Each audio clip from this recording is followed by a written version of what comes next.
Magandang umaga po sa bawat isa sa atin. Magbabahagi lamang po ako ng maikling sermon, pananalita na magbubuhat sa salita ng Panginoon. Siguro po mga 3 oras lang po ito. Anong oras po ba yung matatapos tsaka mag-aayuda? Ayan, hindi po. 3 oras lang po itong aking preaching para mabilis tayo matapos. Ano? So, joke lang po yun. And again, gusto ko pong i-affirm yung sinasabi ni Pastor. Salamat sa Panginoon kung nandito yung karamihan ng tao na nagpunta dahil sa salita ng Panginoon.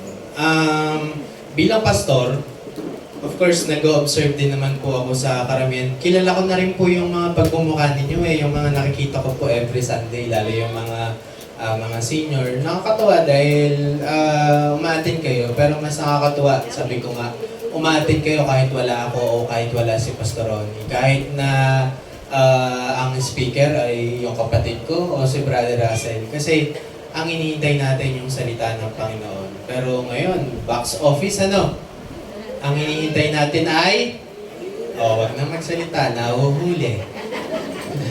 So, maraming salamat dinako tayo ng Panginoon. Pare-pareho po tayo mag-test. Sabi ko nga, 3 oras po itong preaching ko ngayon para maramdaman natin yung init ng salita ng Panginoon. Amen ba? Amen! 4 na oras na po. Mukhang okay po kayo sa mahabang preaching. Sige. Bago tayo magpatuloy, tayo po muna ay manalangin. Panginoon naming Diyos, aming mabuting pastol, aming mahagbaging Ama na kayo na pumili sa amin. Maraming salamat po sa umagang ito. Salamat sa pagkakataon na makapakinig kami sa inyong napakayamang salita.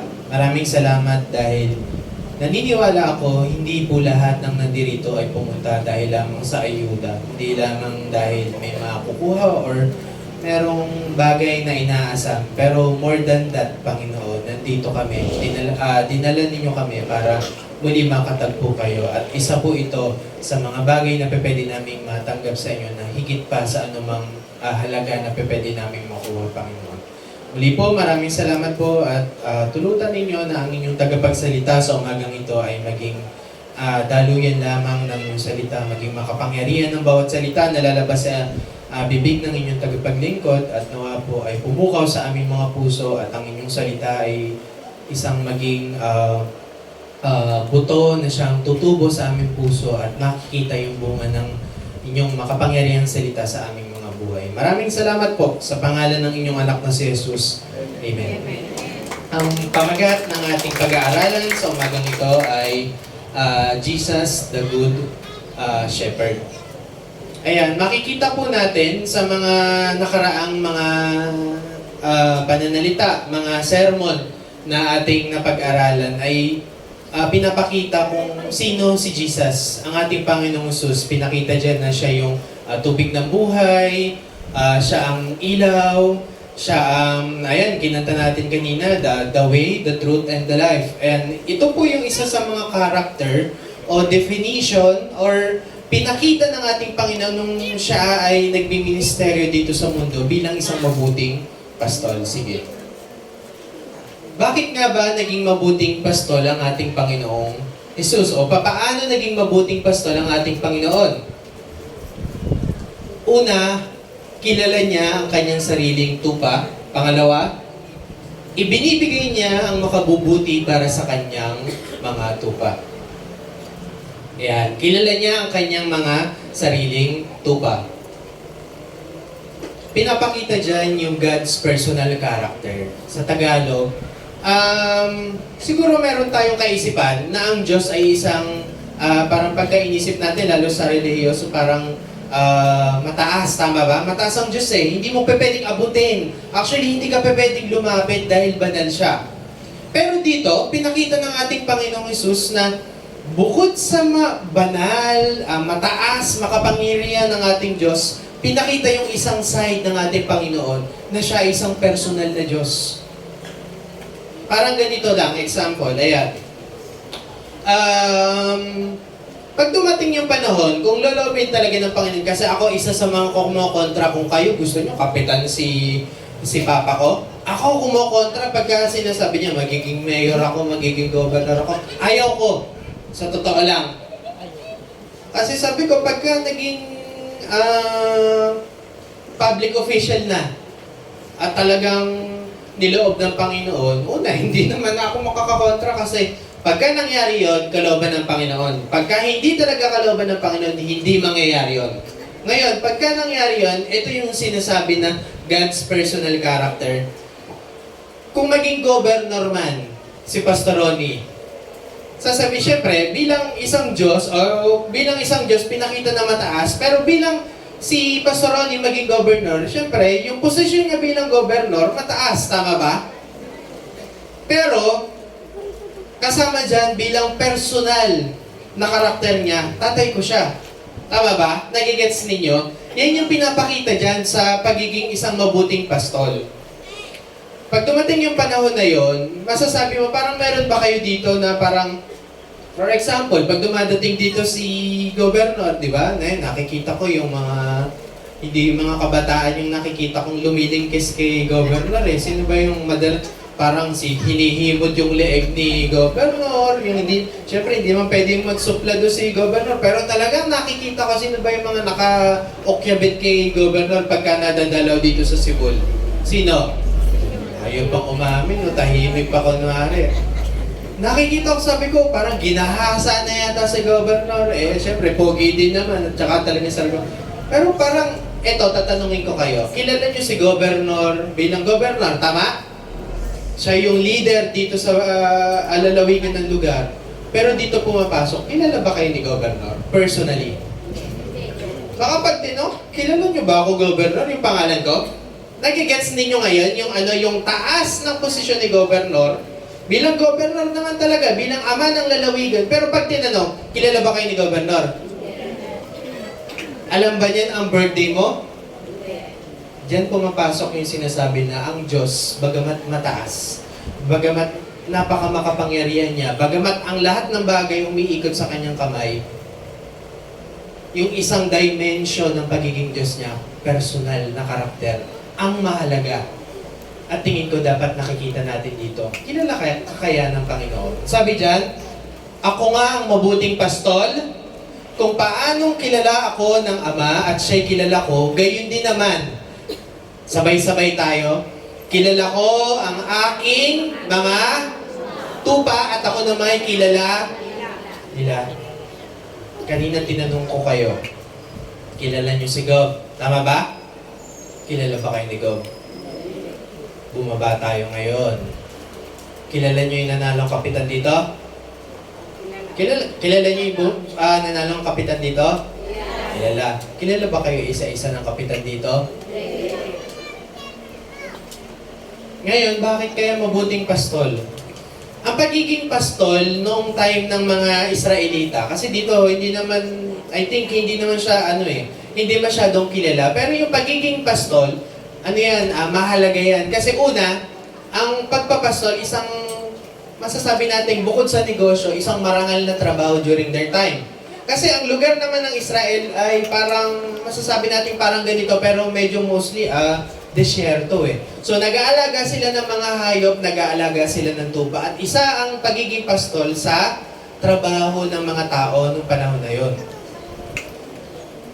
So makikita natin, alam nila yung context ng pagiging pastol. Pangalawa, madalas na binabanggit sa salita ng Panginoon sa Biblia na ang pagiging pastol, simbolismo ito ng leadership, ng pangunguna.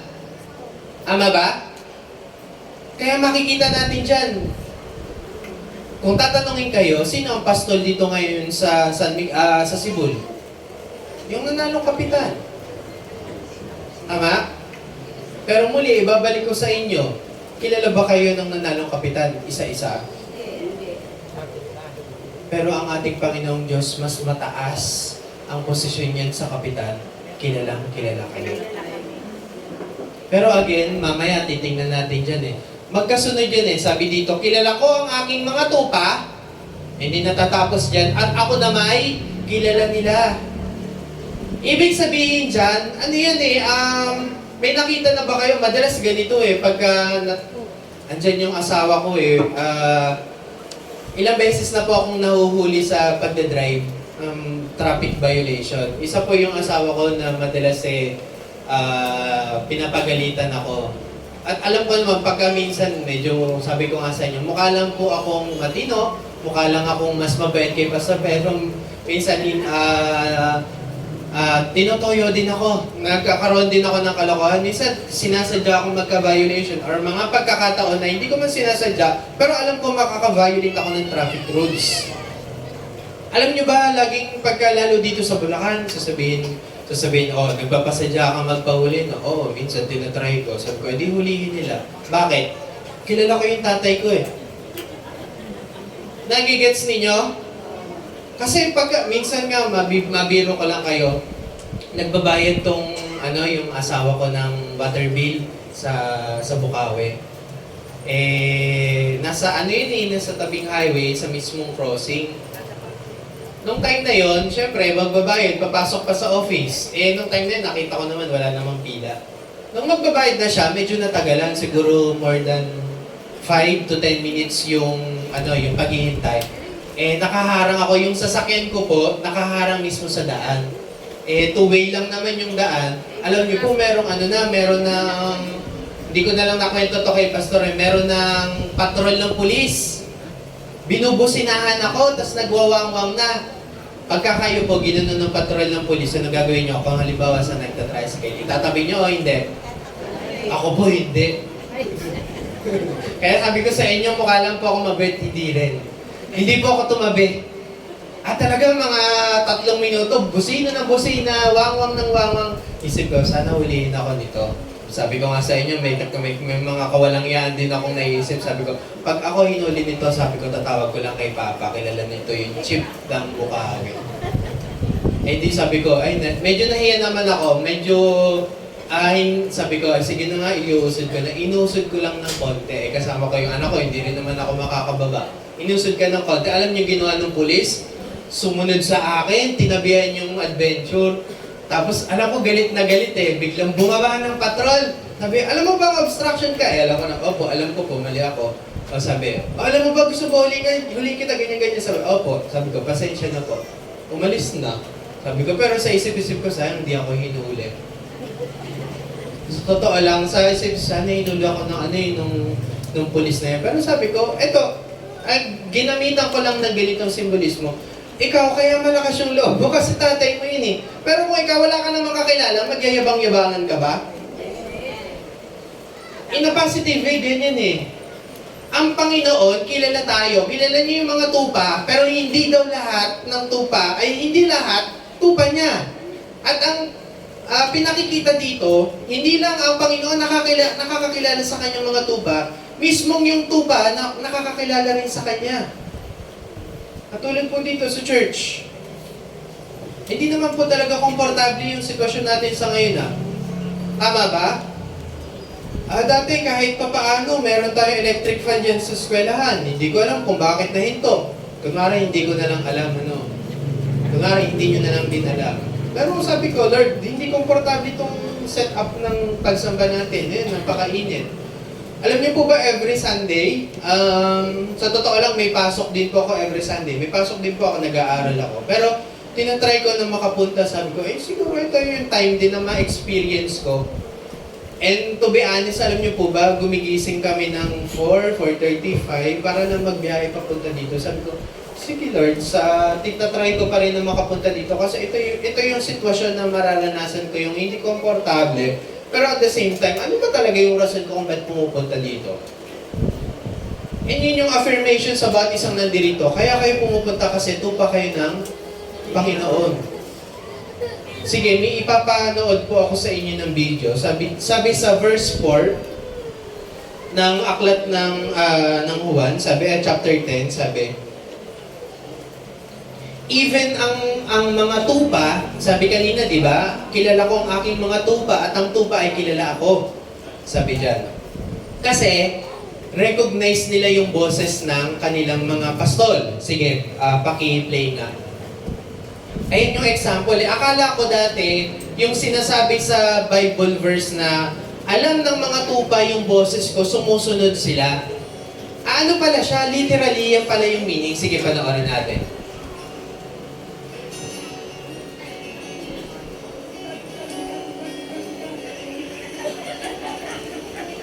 May tumatawag na iba pero hindi yan yung pastol.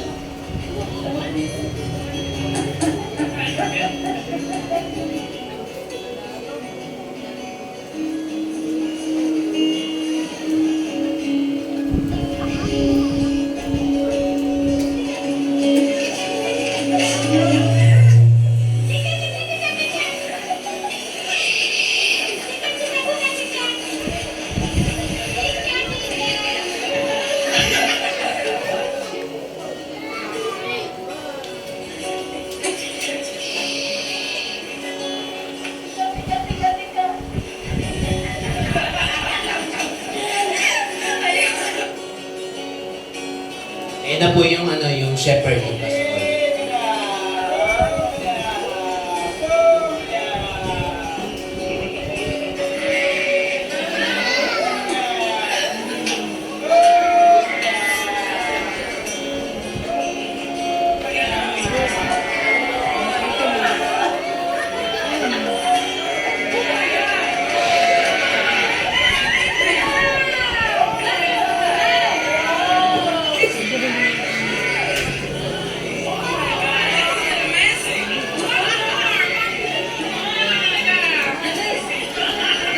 Sige, okay.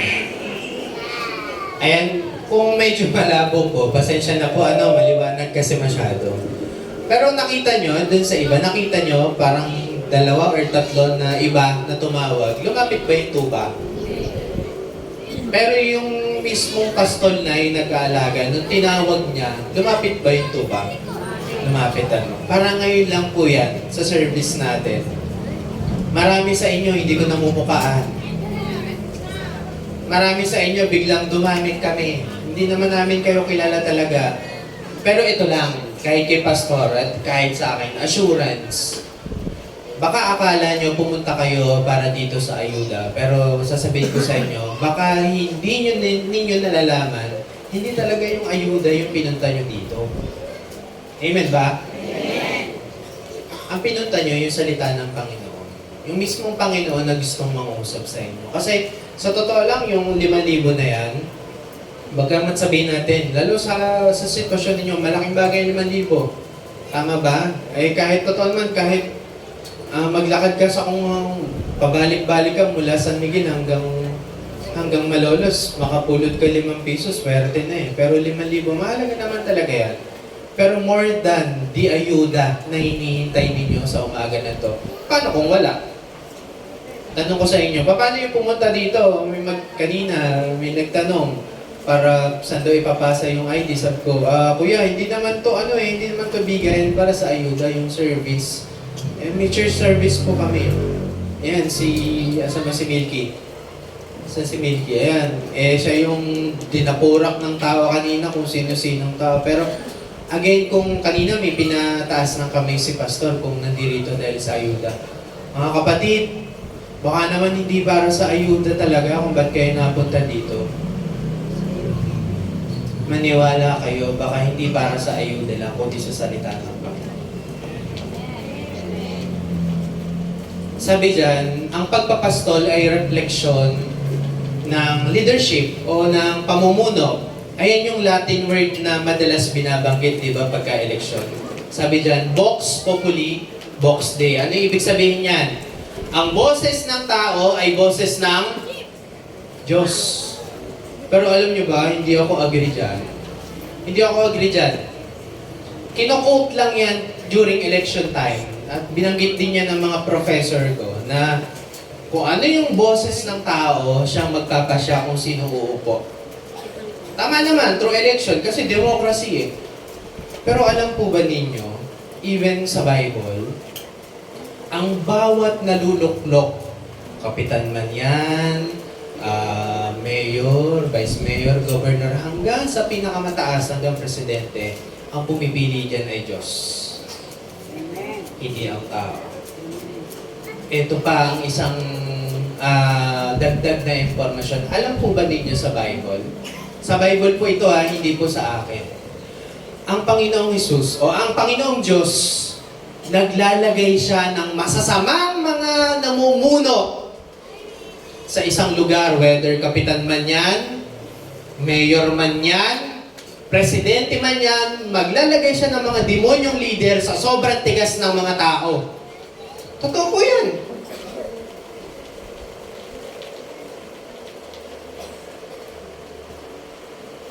Sabi dyan, Vox Populi, Vox Dei.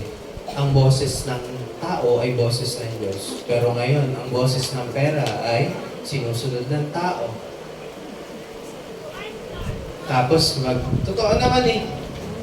Pagka may gulo na uli dito sa San Miguel, sino lalapitan nyo? Pastor? Kayo yung nagpasyon dyan eh.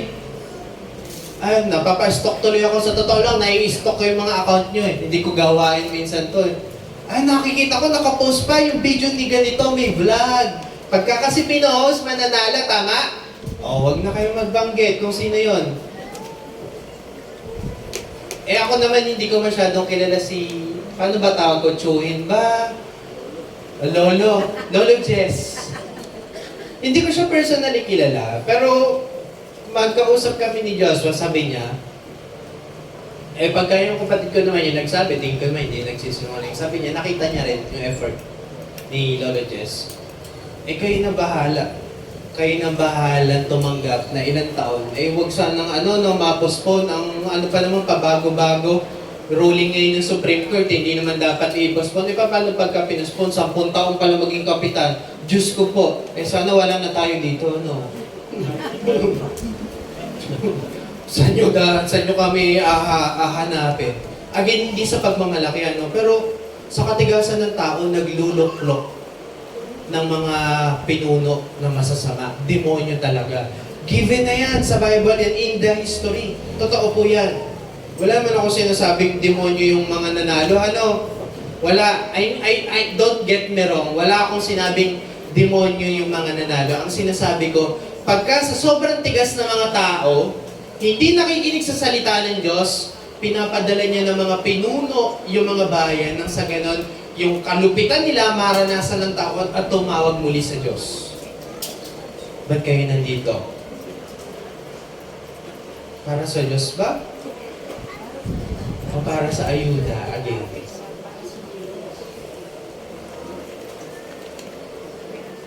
Sabi ko, okay, Pastor, sabi ko, susunod, huwag na tayo mag-endorse. Kung mag-endorse kayo personally, okay lang naman.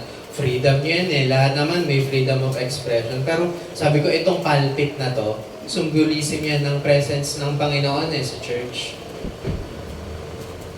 Kung personal man, nung mga nakalaban nila, just na as if parang nag-endorse si tatay ko, si Papa. Pero again, kayo naman yung pumili niyan, hindi naman ako taga-Sibol. Ama? Magsisimula pa lang kung totoo at tama nga ba.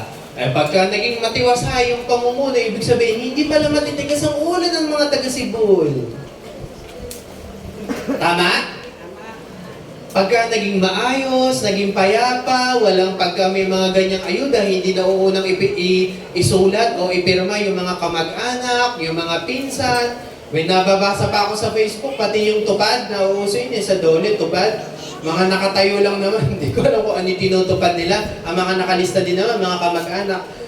Pagka nangyari dyan, lahat nabibigyan kung sino yung bigyan, nakikita ng pamunuan kung sino yung mas mahihirap at nangangailangan. Ibig sabihin, mababait pala taga-Sibol. Pero, sa kabaligtaran, kung ang mangyari ay kabaligtaran, mababait kaya talaga ang taga-Sibol? Ay, huwag na po kayo sumagot. Kaya nakakaalam yan. Hindi ang boses ng tao ang dahilan kung bakit nauupo ang mga pinuno. Tandaan niyo po yan simula sa ngayon, kung sino man yung mauupong pinuno ng bayan, ng barangay, ng lalawigan, lahat yan tinalaga ng Panginoon. At take note, sa bawat umuupo dyan, pagka yung nauupo, talagang may takot sa Panginoon. Ibig sabihin, blessing, kasi yung mga taong nakatira doon, sabi ng Lord, ay, mga anak ko yung mga nakatira dito, ang ilalagay kong pinuno dito, yung may takot din sa akin kasi mas kita ko yung kapakanan nila. Pero pagka nakita, ay, yung mga taga Sibul, ang ipapanalo ko nga ay si Kwan. O, kayo na mag-ano dyan, kayo na mag-interpret kung tama ba yung pagmamahal ng Panginoon sa inyo. And I think tama. Sana nga hindi ma-extend uli yung termino ng kapitan sa ngayon. Pero again, it's not a political opinion. Sinasabi ko dito mula sa salita ng Panginoon. Sabi ko nga kay Pastor Ronnie, alam niyo po ba dapat walang service dito sa Sibul? Alam niyo po ba yan? Ako yung unang-unang kumukontra kay Pastor. Ayoko na kayang bumabalik dito sa Sibul. Seriously, ayoko bumabalik dito sa Sibul. Pero sabi ko, na-realize ko na lang, katulad ng salita ng Panginoon, ang boses ng Panginoon ay pinakikinggan ng kanyang tupa.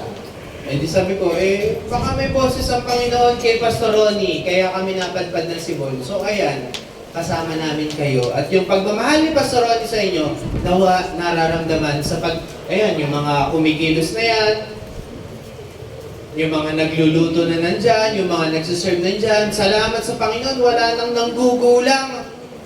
Wala nang matitigas ang ulo, sasabihin. Mamaya, pila-pila po yung mga senior po mauna. Merong sisingit na naman na hindi senior. Buti na lang wala nang ganun dito, nasa church. Wala na ba? Wag na ulit kayo mag-react. Wala walang nangungo. May nakita mo si Lola Librada ay hindi pa nabibigyan ng pagkain, nangunguna ka pa. Pero buti na lang wala nang magulang dito.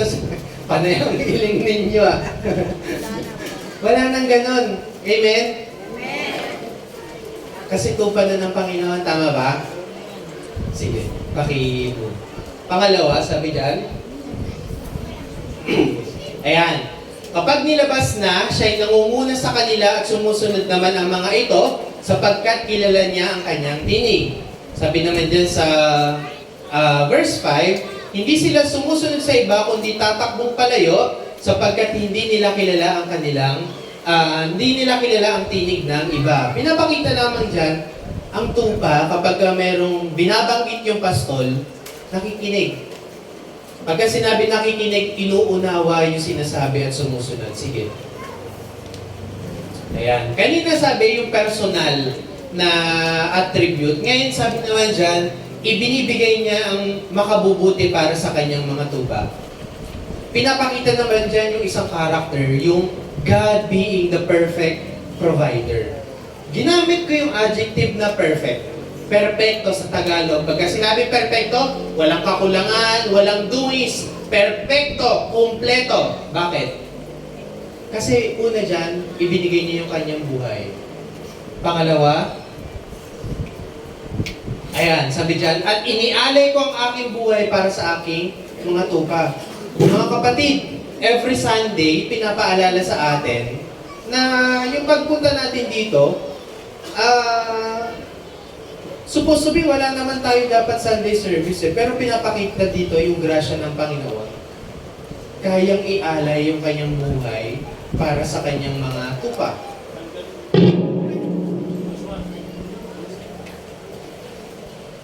Pero again, babalik tayo. Kasi nga, ang pastol ay symbolism ng leadership. Tanong ko ulit sa inyo. Ito na-realize ko. Sabi kasi sabi dyan sa mga naunang verse, kilala ko yung aking tupa. Habang binabasa ko yung mga verses, biglang binanggit ni Jesus, kilala ko ang aking ama. Kung ano yung ginagawa ko, somehow, sabi dyan, pinapakita dito, may consent ng God the Father. Pinapakita dyan yung relationship namin, yung unity namin. Parang na-realize ko, sabi ko, bilang leader, bilang pastor pala, o bilang pastor, pinapakita reflection pala yun ng pagkatao mo bilang leader And as well as bilang magulang sa kanyang mga anak. Tama ba? And genetically speaking, kung ano yung anak, siyang magulang. Minsan may maririnig ako, ay pastor, yung anak ko, maldita. Yung boses niya parang nagtataka. Alam niyo, maldita yung anak ko, gusto ko minsan sabihin pero dahil hindi ko nga po, hindi ko karakter yung katulad ni Pastor Ronnie, pero gusto ko sabihin, Nay, nagtataka kayo, baka maldita din kayo nung bata kayo. Diba? Magsusumbong, ay anak ko, ang tigas-tigas ng ulo. Bakit? Ang bait mo ba nung bata ka? Genetically speaking, kung ano yung nature mo, magiging nature din yun ng anak mo. Ngayon, magtataka tayo. Tapos hindi lang yung genetic aspect. The way mo, yung upbringing mo sa yung mga anak, kung paano ka nakikita, kahit, totoo lang, kahit pagka Sunday, hindi tayo nagmumura. Amen ba? Pag Monday, nagmumura na ba? Amen ba? Amen. Amen. Upbringing mo yan sa anak mo, tapos magtataka ka, ba't kaya ganito yung anak ko? Patid, o mga magulang kong nandirito, huwag kayo magtaka kasi reflection lang yan kung sino kayo. Kaya kung pogi si Pastor, Pogi rin anak. ang galing talaga ni Nanay Ason Kaya na umahanga, magaling magsalita si Nanay. Totoo naman, di ba? Kaya minsan huwag niyo sasabihin, minsan ganun, ang pangit-pangit ng anak ko. Hindi pangit ka rin. Di ba? Pangit yung anak, pangit din yung nanay. Ang anak ko magaganda. Ba't nanay? Hindi pareho dapat. Yung magulang. Di ba? Minsan aasarin pa yung anak. Anak, ba't ang pango mo? Nay, saan mo kukuha ng ilong ko? Pango ka rin. Ba't ang itim mo? Syempre ang itim mo rin. Pagka naging tisay ako, baka iba tatay ko. Baka iba nanay ko. Correct daw. Tama naman. Kaya huwag kayong magtataka kapag yung ginagawa ng mga anak ninyo. Maraming factor, pero isa dun, genetically speaking, yung nature ninyo, yan din yung nature ng anak nyo. And the way ninyo kumilos. Mahirap magsalita na kayo sumusunod sa Panginoon. Kahit sabihin nyo, ako sumusunod na ako sa Panginoon, pero pagdating naman sa bahay, hindi naman nakikita sa buhay. Tama ba? Tapos magtataka sasabihin, Nay, tigil-tigilan mo na yung pagdating kay Pastor every Sunday. O bakit naman? Parang wala naman nagbabago, niloloko mo lang sarili mo Tama ba? Minsan mahirap na lang, masasampal mo yung anak mo gano'n. Ay, sino ka bang bastos ka? Totoo naman. Hindi na makapagsalita, Nay, tigilan nyo na yung pag-atin nyo na, pinapagod nyo na yung sarili nyo, loloko nyo na yung sarili nyo, wala namang pagbabago. Pero pagka nakikita yung pagbabago sa mga ugali natin, sa sarili natin, kahit siguro napakawalang yan na anak natin sabihin, totoo po nung nakulong si Pastor, ito talaga experience ko. Kilala nyo ang Santos. Hindi ako mahihiya dyan. Sabi ko nga last time, ang pinoproject ko sa sarili ko, magiging kriminal ako. Totoo po yan. Magiging kriminal ako, magiging mamamatay tao ako. Tapos sabi ko, kasi, di ba, kung ano man ang puno siyang bunga. Pero binago ng Panginoon Sino ba mag-aakala? Magiging pastor ako. Napakadami ko ng affirmation kay Nanay Ason. So, sige po, tatanda ko yan. Pero who knows, magiging pastor pala ako. At ngayon, nag-aaral ako para maging abogado. Sino ba maniniwalang ganyan? One time, nung nagkakaso si pastor, sabi ng nanay ko, bumalik siya sa amin. Sabi ni mama sa akin, Anak, nakakaunawa naman ako, third year high school ako nun. Sabi daw ng papa mo, patawarin na natin yung gumawa sa kanila, ipagpasalos na. Sabi, yung reaction ko, sabi ko, Ma, hindi kaya naalog na utak ng tatay ko? Hindi po ako nagbibiro Sabi ko, totoo ba? Sinabi ba yan? Hindi ako naniniwala. Sabi ko, pagka si pastor, kinurot mo, suntok ang kapalit niya Tama naman Pero nung sinabi niya, patawarin, sabi ko, hindi kaya naloloko na yung tatay ko? And to be honest, kahit sa inyo, pwede mangyari yan, pwede yung mga anak ninyo magtaka, aba, yung nanay ko, hindi na bungangera. Taas nga kami ng mga bungangera dito. Ayaw tuloy magtaas. Isang utos lang ngayon sabi ko, born again na yata nanay ko ngayon Dati, magpapabili lang yan ng toyo. bubulat-latin na, alam nyo ba, 9 na buwan ko kayong pinagbuntis. Ganyan lang ginagawa ninyo, ang tatamad ninyo. Nay, bibili lang ng toyo, ito na nga, tatayo na nga. Sige na, tigilan nyo na yung bunganga nyo. Sige na, kahit ako na magpaluwal, ako na bibili ng toyo. Eh, magtataka yung sabihin, ang nanay ko hindi na bungangera. Yung tatay ko, binibigay na ng buo yung sweldo sa nanay ko. Nakakakain kami ngayon ng maayos. Hindi na binibigay doon sa tropa. Hindi katulad dati. Manlilibre pa yan, magpapainom para sikat. Ngayon, sikat siya sa amin kasi mas mahal na kami pamilya niya. Amen ba? Amen! Kasi ganyan may transformation. Kasi kung ano ang Ama, yun daw si Jesus. And kung pagkatinignan natin, sino ba Ama natin? Sino ba Ama natin? Eh pag bungangera, sino Ama? si Pastor Jem, laging inuhuli kami sa mga tanong-tanong na ganyan.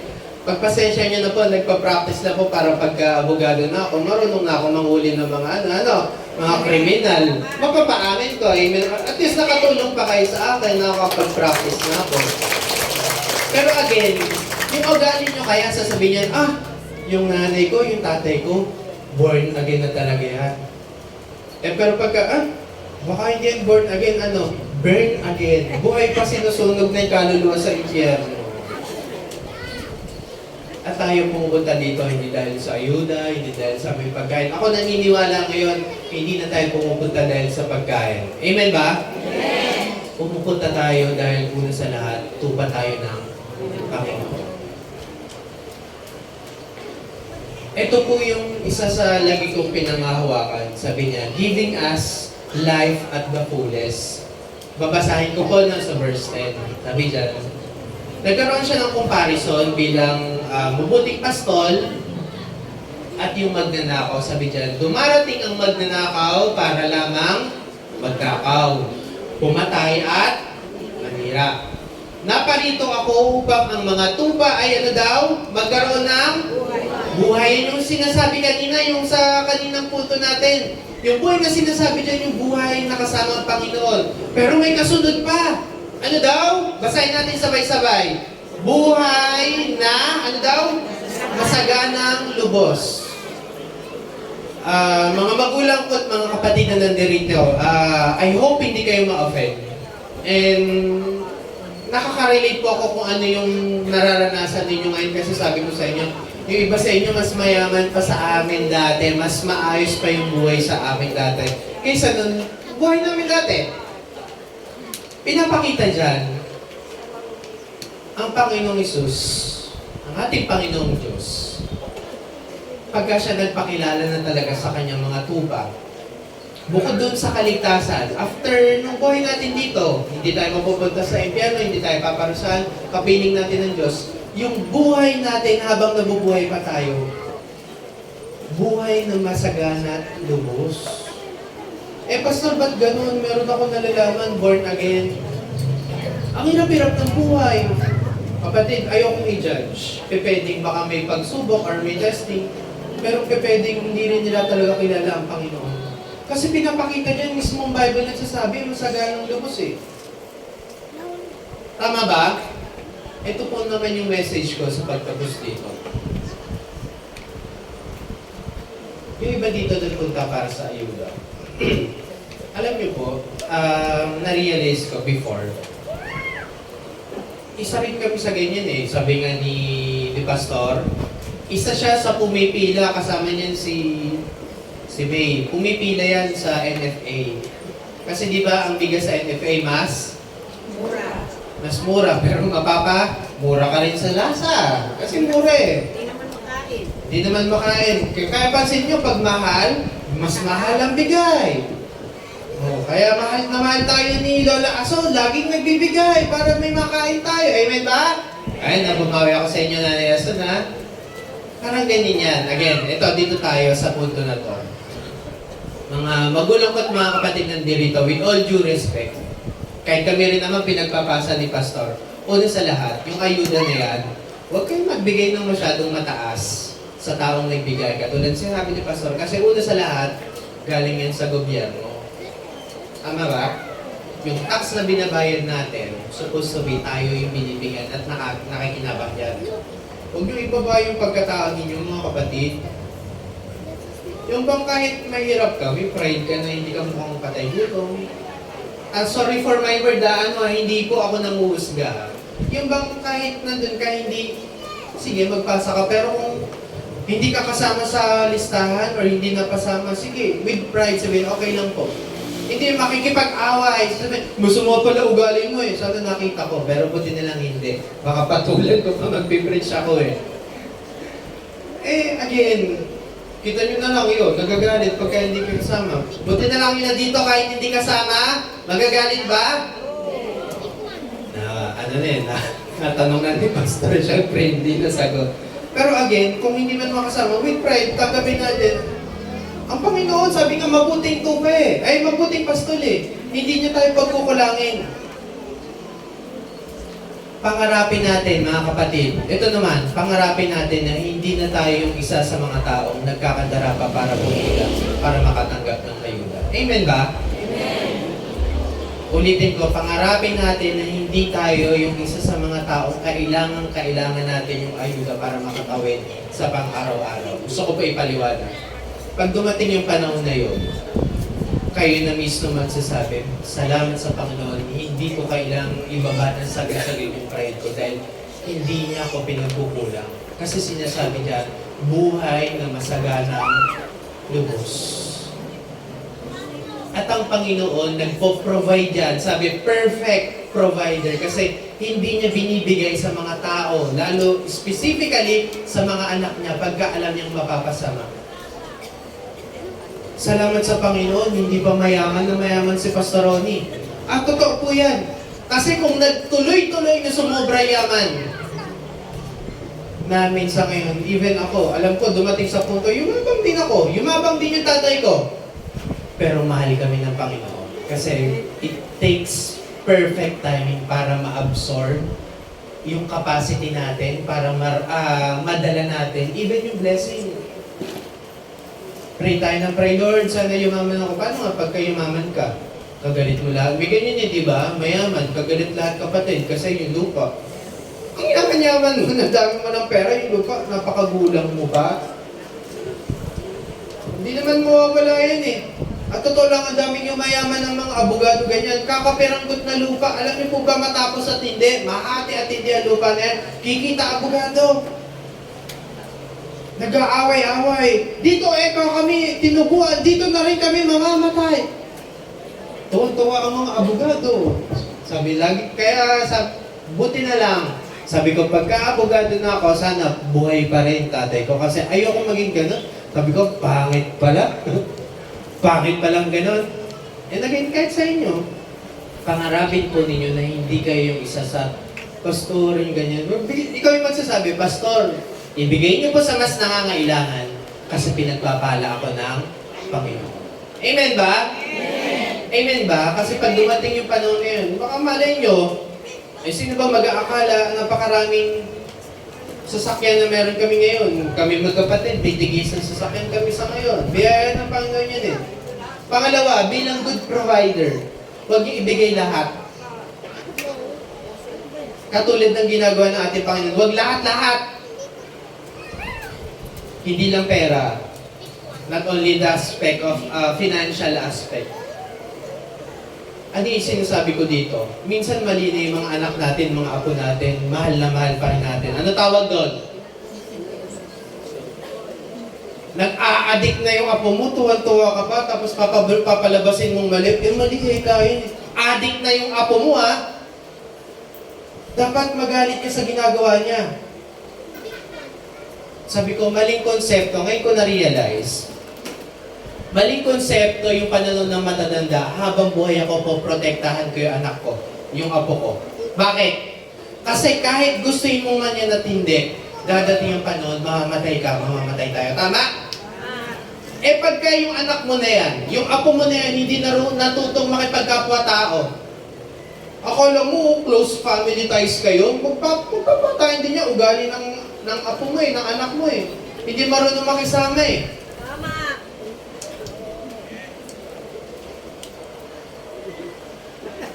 I mean, yung buhay na meron sila ngayon sana piniprepare natin na yung mga apo natin, mga anak natin, hindi naman talaga tayo laging nandyan para i-protect sila. Paano pagka hindi sila nakapag-establish ng maayos na relasyon? At sa mga magulang na nandirito naman, gusto ko rin naman i-pinpoint, kapag alam niyo naman nagawa niyo yung best para sa mga anak ninyo, leave the rest to God. Kung meron man pagkukulang pa at buhay pa kayo, ibig sabihin meron pang may chance pa para i-correct yun. Pero huwag kayo may stress pagka ginawa niyo naman yung tama. Ganyan pa rin. Ba't kayo may stress? Tingnan nyo nga kung puro wrinkles na sa halip na nagsasaya-saya tayo dito. Hindi lang biblical logically tama, wise. Maging masaya ka. Kasi sabi, ito na-realize ko. Ako naman, sabi ko nga, kung sakali man, mawala na sila, pastor, sabi ko, kung ano yung ginagawa ko ngayon, kung mapamahal ako sa mga senior na nandirito, di good for me. Tama? Pero kung ngayon pa lang, makita niyo yung pagmumukha ko, so, si Pastor Jem, suplado yan, si Pastor Jem, mayaman. Si Pastor Jem, hindi katulad yun ni Pastor Jem. It's against me. Sa akin yun eh. Tama ba? Mukha lang po akong suplado. Pero hindi. Ang galing talaga. Wala na akong maiit. Kaya nanayasan na, bengong-bengo na. Merry Christmas. Naku po, nag-Merry Christmas na. Pero again, ganyan po yan. Protect tayo ng protect sa mga anak natin. Ayaw natin silang mahirapan. Ito lang, last na illustration ko. Ako nag-aaral sa ngayon bilang nag-aabogado at kiniklaim ko 2025 magbabar exam po ako by God's grace. I hope at naniniwala ko isang take lang papasa ako. Hindi lang po yun.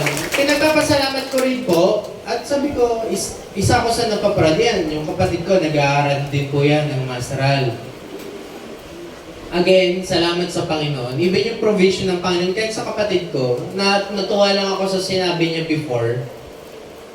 Hindi ko alam kung kailan eh. Para prayer, pero prayer meeting. Kasi siya yung pinagtuturo ko po ngayon yun sa church sa amin pagka prayer meeting.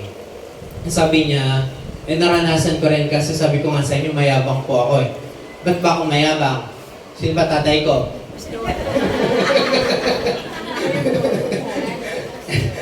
Pero sabi ko, nung nag-aral po ako sa pagkabuga siya, ang sobra yabang ko, parang tingin ko, matalino ako eh. Totoo, amit ako sa inyo, sabi ko, matalino ako, kahit hindi ako mag-aral. Kasi, before naman, hindi naman po sa pagmamayabang, achiever din po ako academically. Na-honor din naman ako, sabi ko, kaya ko to. Alam niyo po ba, aamin ako sa inyo, una ako amin, hindi ako nakaspasa ng PhilSat. Twice ako nag-take bagsak. Hindi ako nakapasa ng entrance exam sa San Beda, nag-take din po ako sa San Beda. Bagsak din. Alam niyo kung saan ako pinadala ng Panginoon? Sa BSU. Sabi ko, tinawagan ako, sabi pasado. Sabi ko, santo ako. Pero doon ko na-realize, sinahambol pala ako ng Lord. At doon ko naman po, sabi ko, proud ako. Sabi din ni Joshua, sabi niya, nung last time, sabi niya, the more na nakikita mo yung sarili mo na maraming kakulangan, the more na nakikita mo yung sarili mo, I'm not effective. I will not be effective kung saan ako papadala ng Panginoon. Alam niyo, mas nag-work ang Panginoon. Pero yung sasabihin mong meron akong pera, meron akong connection, matalino ako, kasi ano ba kailangan mo sa Panginoon? Kaya ngayon, sa totoo lang, medyo na-stress din ako ng konti nung kahapon, Sabado, nababasa ko yung sa ayuda. Kasama ko kasama ko yung asawa ko. Alam niyo po ba, nagkaklase ako nung time na yon, nababasa ko yung ayuda. Sabi ko, parang naiinis ako na hindi ko malaman yung feeling ko. Bigla akong tinawag ng teacher ko. Totoo po yan, bigla akong tinawag. Santos. Sabi ko, huwag ka maingay. Tinawag ako. Online lang naman po.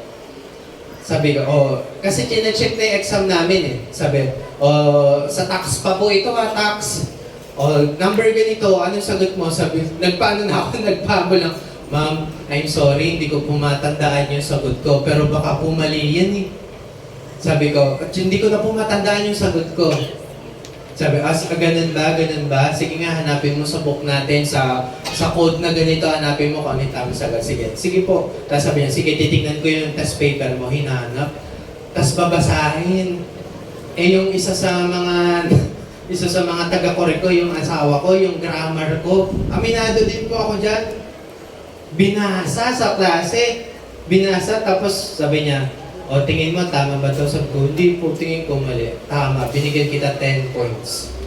Ano yung sinasabi ko dyan? Minsan, mas hinahambol mo yung sarili mo, mas nagtitiwala ka sa Panginoon. Kita nyo, 10 points.